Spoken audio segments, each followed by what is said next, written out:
नमस्कार जय जगन्नाथ।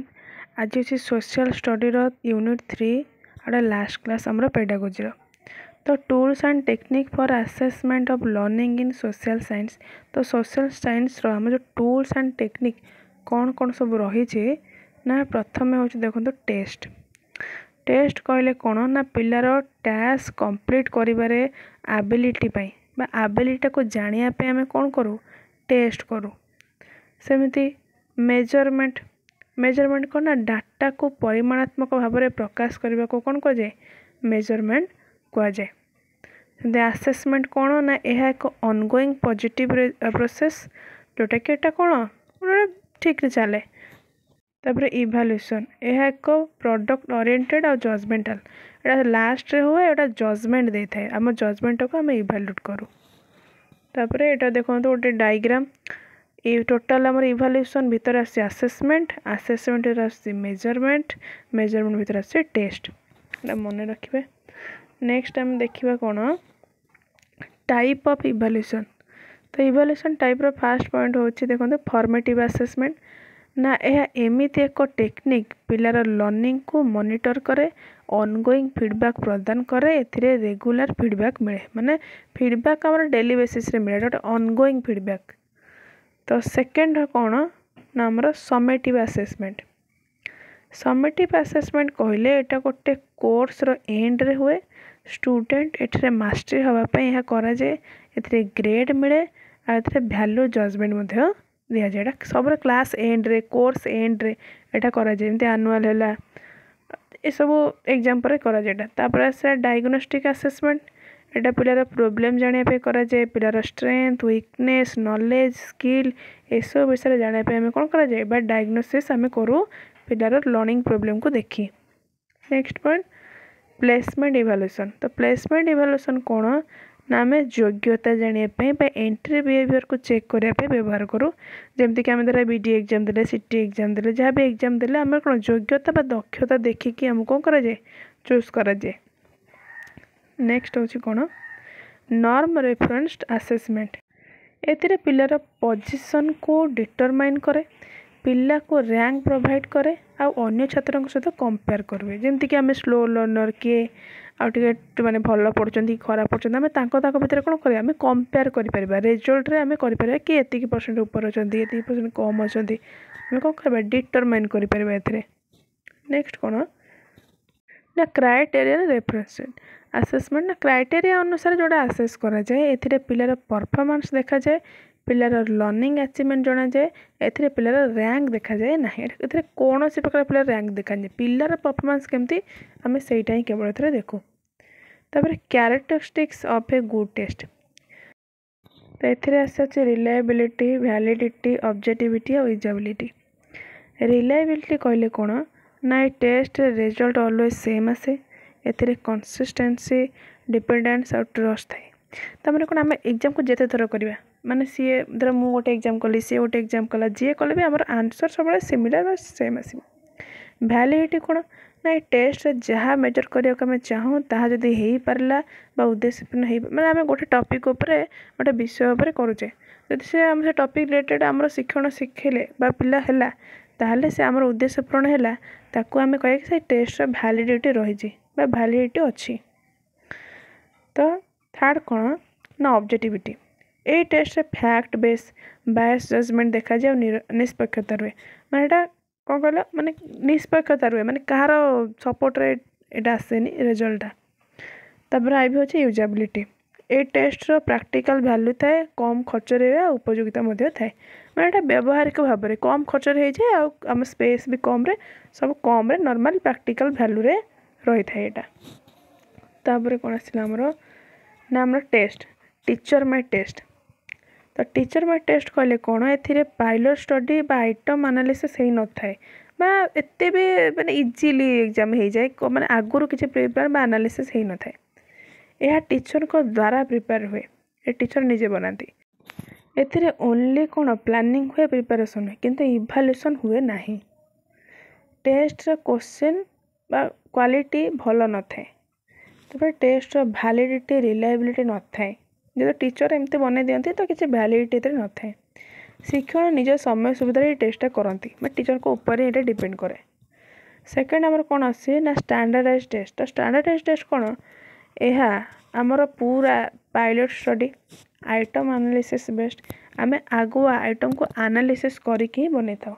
यह एक्सपीरियंस द्वारा एक्सपर्ट को द्वारा प्रस्तुत ए प्लानिंग प्रिपरेशन आमर कौन ट्राई आउट करा जाए और इवैल्यूएशन करा जाए।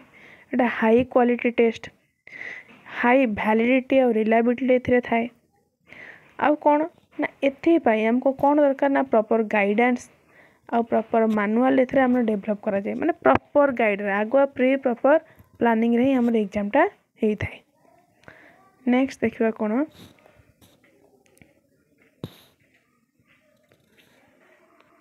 हमर टेस्ट टू टाइप रो अछि। गोटे अछि ऑब्जेक्टिव टेस्ट आ गोटे एसे टाइप टेस्ट। तो ऑब्जेक्टिव टेस्ट को दुई भाग विभक्त कराई छी। गोटे होछि कोन सप्लाई बा कंप्लीशन टाइप आड़ होछि रिकॉग्निशन बा सिलेक्शन टाइप। तो सप्लाई बा कंप्लीशन टाइप कहले कोन ना one word answer fill in the blanks ए सब जाउछ हमर सप्लाई बा कंप्लीशन टेस्ट अंडर रे। रिकॉग्निशन बा सिलेक्शन टाइप टेस्ट कोन ना true false matching item MCQs ए सब आइटम क्वेश्चन एथरे जाउछ। तापर एसे टाइप रे आसे हमर कोन ना एक्सटेंडेड टाइप बा रेस्ट्रिक्टेड टाइप। एक्सटेंडेड टाइप कोन जेते ओपन आंसर आमे जेते आंसर लिखि परबे मन इच्छा। सेमती रेस्ट्रिक्टेड टाइप कोन ना हमर 5 लाइन आंसर 5 पॉइंट बडे लिमिट कर देला को रेस्ट्रिक्ट कर देला 100 शब्द उत्तर ए टाइप रो हमर कर देला। तापर हमर असला सीसी। सीसी रो फुल फॉर्म कोन ना कंटीन्यूअस एंड कंप्रेसिव इवैल्यूएशन। तले सीसी रो अर्थ कोन ना एथरे पिल्लार मल्टी डायमेंशनल डेवलप हुए। तापर पिल्ला रेगुलर असेसमेंट सहित सर्वांगीन विकास हुए जमती कि तार पिलार कॉग्निटिव अफेक्टिव साइकोमोटर माने सबु डोमेन उपरे प्रभाव पड़े यही इवैल्यूएशन द्वारा हमर हेई थाए बा डेवलप हेई थाए। नेक्स्ट आसिला कोन ना हमर कंटीन्यूअस इवैल्यूएशन। कंटीन्यूअस इवैल्यूएशन को दी भाग विभक्त कराई छी। गोटे अछि कंटीन्यूअल आड अछि पीरियोडिसिटी। कंटीन्यूअल कोन ना एटा ड्यूरिंग क्लास रे हुए पिला पाठ पढ़िया समय रे एटा हेते। आ पीरियोडिसिटी कोन ना एटा गोटे पीरियड बा टर्म बा यूनिट हमर सरिया परे जो इवैल्यूएशन करा जाए ताको कह जाए पीरियोडिसिटी।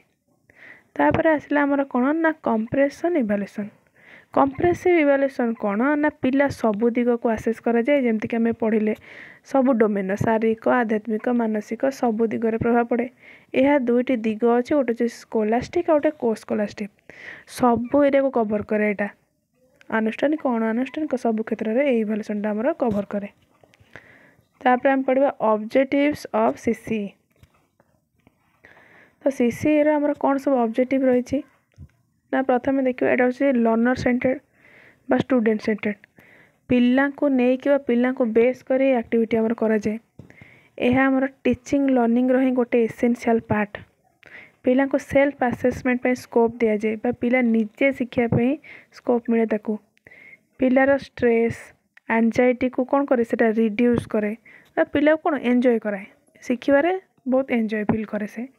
तापर परिवेश सहित परिचित कराए बा फ्रेंडशिप बढ़ाए माने नेचर सहित पिला कौन होला मिलीमिशि शिक्षा को ट्राए कला। परिवेश सहित आराम से पिला शिखिला ताको एते स्ट्रेस भी फील होबनी। नेक्स्ट देखिबा ना सोशल स्टडी रे यूज होतबा सब टूल्स एंड टेक्निक्स।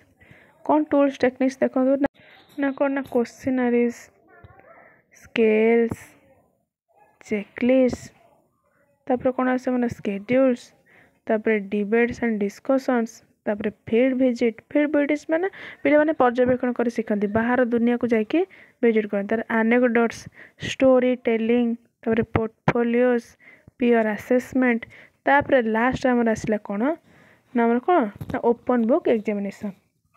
ताले ए सब गुडा को हो हमर सोशल स्टडी रो सब टूल्स एंड टेक्निक जोडा के हमर यूज होची। लास्ट हमर आसला कोन ना रिमेडियल असेसमेंट। तो रिमेडियल असेसमेंट कहले कोन ना पिलार डिफिकल्टी को आइडेंटिफाई करबा टेक्निक एटा पिलार गैप को हम एथरे जानि पारू। ए द्वारा कोन होय ना पिलार प्रॉब्लम को दूर करा जाए पिला को हेल्प करा जाए और पिलार इम्प्रूवमेंट करने पे ट्राए करा जाए। पर्टिकुलर सब्जेक्ट रे एडिशनल सपोर्ट दिया जाए। यह फॉर्मेटिव असेसमेंट गोटे पार्ट स्लो लर्नर को आइडेंटिफाई करी आम नेसेसरी हेल्प बा गाइडेंस आम दे था ए माने पिलार गैप को आम देखिकी तार कौन करूँ आम सपोर्ट करूँ पिलार गैप को देखिए आम फाइंड आउट करूँ ताको सुधारिया आम कौन करूँ ट्राए करूँ यहाँ आमर रिमेडियल आसेसमेंट बा रिमेडियल टीचिंग आम जमी करूँ ये आसेसमेंट। तो सोशल स्टडी बर्तमान आम यूनिट 3 सारी देचे तो ये आम मोस्ट इम्पोर्टाट MCQs आम 35 टा अच्छी तो ताकू आम ए रिकवरी करवा तो प्रैक्टिस करवा किसी क्वेश्चन को तेरे चलतु 1 नंबर क्वेश्चन कौन देछि ना क्यों परीक्षण शिक्षार्थी मानक शिक्षण रे थिबा दुर्बलता को चिन्हट करे साहाय्य करे कोडा ना गठनमूलक परीक्षण। सेकेंड क्वेश्चन कहछि हस्ताक्षर गीत गाइबा अभिनय करवा एगुड़िकर क्यों दक्षता ना अणज्ञानात्मक दक्षता।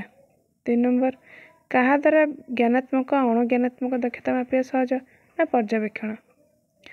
4 नंबर पिलांकर लक्षण व्यवहार रेटिंग करा जाए सेगुड़ी को प्रासंगिक करने आवश्यक कोड़ा ना एटा शिक्षागत। 5 नंबर घटना बड़े बरणी गुड़िक किपरि हेबा कष्टकर वस्तुनिष्ठ हवा कष्टकर। 6 नंबर एकक परीक्षण केतेबेले करा जाए ना पूर्ण प्रसंगटी पढ़ा पर ही आम एकक परीक्षणटा करूँ। 7 नंबर समाप्ति सूचक परीक्षण केतेबेले करा जाए वर्षकर पाठ शिक्षादान पर करा जाए। 8 नंबर लिखित परीक्षा रे केते प्रकार प्रश्न पचरा जाए केते प्रकार ना 3 प्रकार प्रश्न पचरा जाए। 9 नंबर प्रश्न गुड़िक क्या आधार हवा दरकार ना शिक्षण उद्देश्य उपरे बा शिक्षण उद्देश्य को आधार कर प्रश्न हवा आवश्यक। 10 नंबर शिक्षार्थी दुर्बलता चिन्हवाई क्यों परीक्षण करा जाए ना दुर्बलता चिन्हवाई आम कौन जानते ना निदानात्मक परीक्षण करा जाए। 11 न्यस्त कार्य क्यों परीक्षण विकल्प भाव में व्यवहार करा जाई परिबो कौन ना औपचारिक परीक्षण। 12 क्यों कार्य द्वारा शिक्षार्थीर बोध ज्ञान बढ़ाई आहरित ज्ञान को नुआ परिस्थिति प्रयोग करने सहायक करे ना प्रकल्प कार्य तो प्रोजेक्ट वर्क माध्यम आम बोध ज्ञान को बढ़ाई पारिबा। क्यों श्रेणी 13 नंबर क्यों श्रेणी न्यस्त कार्य को मूल्यांकन को एक साधन रूप में आम व्यवहार कर को क्लास टू ना चतुर्थ क्लास रू। 14 नंबर नमूना तैयारी मानचित्र अंकन करने सामाजिक विज्ञान शिक्षादान क्यों उद्देश्य सहित जड़ित एटा दक्षता उपरे जड़ित। 15 नंबर घटना धारणा आदि मध्य तुलना करा जाई परिबो एटा केउ प्रकार उद्देश्य ना बोध आम बुझिले ही घटना और धारणा मध्य कौन कर तुलना कर। नेक्स्ट 16 नंबर मानचित्र ग्लोब चार्ट आदि थिबा सूचना दर्शाई परिबो एटा गोटे को प्रकार सह संपर्कित उद्देश्य ना गोटे ज्ञान उपरे पर्यवेक्षित एटा। 17 नंबर केउटी सामाजिक विज्ञान शिक्षादान शिक्षण मनोभाव उद्देश्य सहित संपर्कित कोटा ना अन्य जाति संप्रदाय मतवाद लोकों सहित एटा बंधुता स्थापन करे। 18 नंबर साधनर व्यवहार कौन आम कहीं साधन व्यवहार करूँ ना उद्देश्य बौद्धिक क्षेत्र मान निर्धारण पर आम साधनर व्यवहार करि थाउ। 19 नंबर शिक्षार्थीर कार्यकलाप को क्यों आधार मूल्यांकन करा जिवो ना शिक्षण उद्देश्य रे मूल्यांकन करा जिवो। 20 नंबर बौद्धिक कृति मूल्यांकन करिबारे केउटी को एक फलप्रद साधन भाव में व्यवहार करा जाए बुद्धि मूल्यांकन करिवो केमती फलप्रद केमती हो ना प्रश्नपत्र माध्यम रे। 21 नंबर शिक्षण उद्देश्य स्थिर कला बेले केउटी को भित्तिभूमि रूप में विवेचना करा जिवो कोटा ना शिक्षण दक्षता उपर ही भित्ति करा जिवो। 22 नंबर प्रश्नपत्र प्रस्तुति निमंते एक गुरुत्वपूर्ण कार्य कोटा ना परीक्षण नक्शा प्रस्तुति बा ब्लू प्रिंट जोटा आम कहे। 23 नंबर प्रश्न गुड़िक शिक्षण उद्देश्य मापिया केते बेले सुनिर्दिष्ट करा जाए ना प्रस्तुति समय रे। 24 नंबर परीक्षण नक्शा बा जोटा ब्लू प्रिंट एटा केते मात्रिक होता है 3 मात्रिक। तो नेक्स्ट आम देखिबा नेक्स्ट 25 नंबर जो प्रश्न एक निर्दिष्ट शिक्षण उद्देश्य को माप करे ताको को प्रश्न कह जाए ना वस्तुनिष्ठ प्रश्न से कौन करे गोटे निर्दिष्ट शिक्षण उद्देश्य को माप करे। 24 नंबर केउं प्रकार प्रश्नर उत्तर लिखिवा द्वारा शिक्षार्थीर सुंदर शब्दर सज्जीकरण उपरे सविशेष धारणा मिलता है कौटा ना दीर्घ उत्तरमूलक जिते अधिक लिख पिलार हैंड राइटिंग कौन हम सुंदर हम सज्जीकरण कर 27 नंबर केउं प्रश्न माध्यम अंतर्निहित विषय वस्तुर परीक्षण करा जाए लिमिट बेसिस रे आमे अति संक्षिप्त उत्तरमूलक प्रश्न परीक्षण करूँ। 28 नंबर केते प्रकार निर्वाचन प्रश्न अच्छी ना 3 प्रकार। 29 नंबर पिलांक ठारे निर्दिष्ट शिक्षण दुर्बलता अच्छी कि नहीं जानिबा पई नियमित भाव में शिक्षार्थी कौन करा उचित ना पर्यवेक्षण तो पिला को आम यदि पर्यवेक्षण सब देखा ताहले ही आम तार दुर्बलता अच्छी कि नहीं आम जापर आम रिमेडियल टीचिंग दे पारिया। 30 नंबर मूल्यबोध क्या द्वारा निरूपण करा क्या द्वारा ना मूल्यांकन कले ही मूल्यबोध कर। 31 क्यों प्रश्न द्वारा बहु प्रकार शिक्षण उद्देश्य मापिया संभव गोटा ना बहु विकल्प यह वस्तुनिष्ठ प्रश्न मध्य सबुठ उत्कृष्ट अटे। 32 नंबर बहु विकल्प प्रश्नर भूल विकल्प को कौन कहुए ना विक्षेपक बोली कहुए। 33 नंबर मेड़क प्रश्नर अन्य नाम कौन मेड़क प्रश्न गोटा कस्तम खस्तम जोटा आम सह संबंध जमी करुचे यहाँ कहुए ना सम संबंधी आम जॉइंट करछे गोटा। 34 नंबर जो माने वाचनिक अमूर्त शिक्षादान उपाय शिखिबार असुविधा पड़ती से कौ उपकरण मध्य शिक्षा दि जाए ना दृश्य श्राव्य माने वचन बा कथा कही पारती से देखती शुणती दृश्य श्राव्य उपकरण दरकार। लास्ट अच्छी 35 नंबर शिक्षण दुर्बलता निदान करिवार प्रथम प्रक्रिया कौन ना पर्यवेक्षण आम टिके पढ़ी ना पर्यवेक्षण माध्यम ही आम पिलार प्रोब्लेम जानीपार दुर्बलता जानीपार जहाद्वारा आम ताको निदान बा रिमेडियल टीचिंग आम ताको दे पारू बा डायग्नोसिस आम ताको करिपारू। तो वर्तमान आमर एमसीक्यू प्रैक्टिस सरी जाइए जदि वीडियोटी आपन को इनफॉर्मेटिव लगी थाए बा भल लगी थाए तो लाइक करंतु शेयर करंतु कमेंट रे निहाती जणांतु सब्सक्राइब भी करंतु जहाद्वारा नेक्स्ट वीडियो अपलोड करने मोटिवेशन मिलिबो। तो रहिलु धन्यवाद।